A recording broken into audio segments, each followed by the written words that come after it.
Ella Wilson, who's from the Scarborough Sirens. Ella, thanks very much for joining us this afternoon. Thank you for having me. Pleasure. So, how much of a difference will this make to players, and how will it help? I think it'll make a huge difference. I think, it's a big move to make, and, it's quite distressing when you're on your period and playing such a high sport. So I think it'll really help, and it'll help them, focus more on the actual game rather than worrying about, whether you're going to leak through the shorts, which is a great thing. I'm surprised it's taken so long to make this move, especially at an international level. You'd think that had been taken into consideration a long time ago.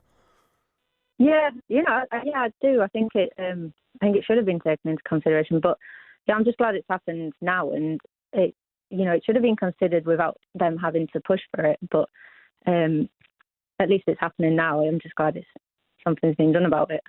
I know we've had this conversation already, Ella, before we came on the show, but what are the women's experiences playing football while on their period?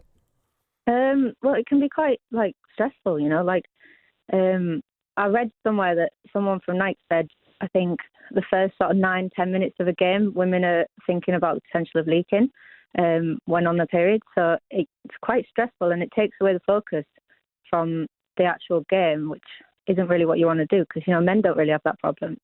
So you want to be able to focus 100% on the game, but it's quite hard. So it can be quite stressful, and at least now that they've got that, now they can put their focus 100% into the game, not on that. Do you think this should be something that's introduced right across the board when it comes to sporting teams and the colours that they wear, especially in a women's league? I think it across all sports it should be implemented. Because obviously in Wimbledon they wear all white, and the England rugby team, they wear all white as well. So, but I have read that the Wimbledon, they're dropping you can now wear the dark undershorts now, I think.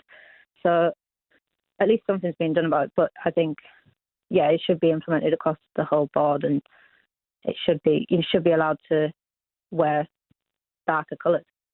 You'd like to hope that's progression in the right direction, not just in sporting, but as a society as a whole.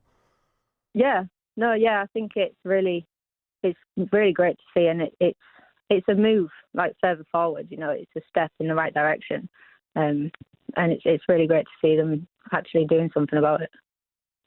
I have seen a few comments on social media today, like you do for every sort of story, and I've seen that a lot of people, especially men, have said, well, why is this news? Why is this a story? Who cares?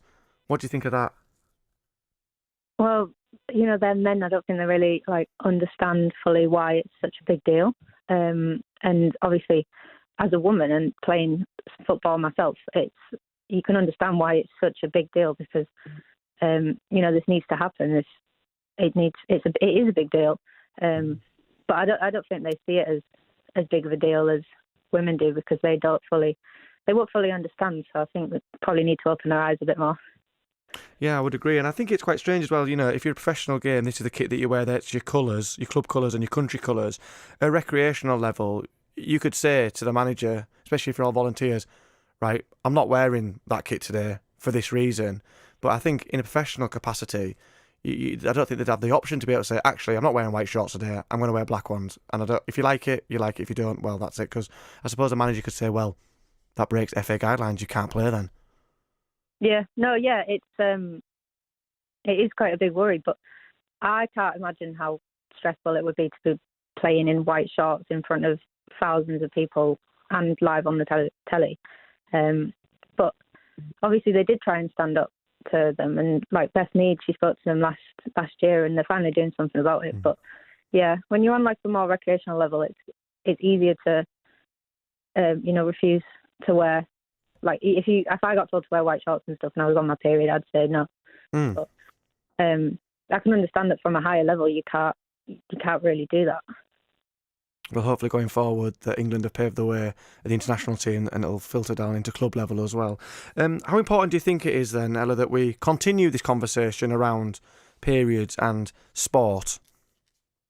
I think it's really important. I think, periods in general, people don't really talk about them that much at all. And now that it's being implemented into sport and football especially, which is quite not, I wouldn't say like male dominated, but like a lot of men follow football. So it kind of opens up an opportunity for men and women to talk more about periods in sport and in general, which is really great and it's a step in the right direction.